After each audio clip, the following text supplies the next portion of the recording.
ПГДС яқырсын, замса көкежендегіз яқачта полипихуян, обнаружите так на анализ, без сдаяны на анализ с нормальный ядюх есть, доброкачественный я. Аза Шакриева попала в Назрановскую районную больницу из-за сердца. У нее нарушение ритма. Женщину также беспокоили боли и тяжесть в желудке. Ранее ей уже проводили эндоскопию. Тогда, обнаружив полипы, взяли биопсию и выяснили, что они доброкачественные. Тем не менее, врач рекомендовал их убрать. Сейчас проводится малоинвазивное хирургическое вмешательство в желудочно-кишечном тракте, которое выполняется с использованием гибкого эндоскопа, то есть проводится бескровно и не требует разрезов. Через считанные минуты процесс подходит к концу. Пациентка чувствует себя отлично. Нормально, полип удалить терцу, да, садолцин, халухан зреждаянилышсейн. И таких благодарных пациентов много. Операция бесплатная и, что самое главное, не требует выезда за пределы региона. Высокотехнологичные эндоскопические операции начали проводить с начала Нового года. В процессе используется лучшее оборудование с самой тонкой трубочкой. Убираем полипы как на ножке, так и бывает два вида: на ножке и на основании. На ножке чуть полегче полип, а на основании уже чуть-чуть получается потяжелее.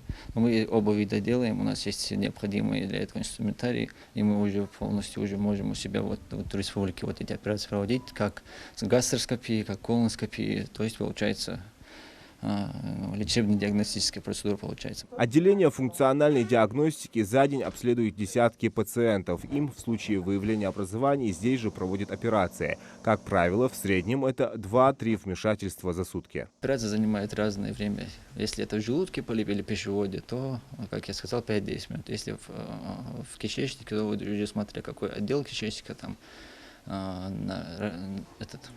получается, начиная с купола слепой кишки и различные там ободочные, поперечные ободочные, нисходящие, сигмовидные. Если в дистальных отделах, то есть начальных отделах, то мы тоже там за 10 минут можем справиться с этим. Если уже дальше, то чуть-чуть поводиться. И смотря какой полип, каких размеров.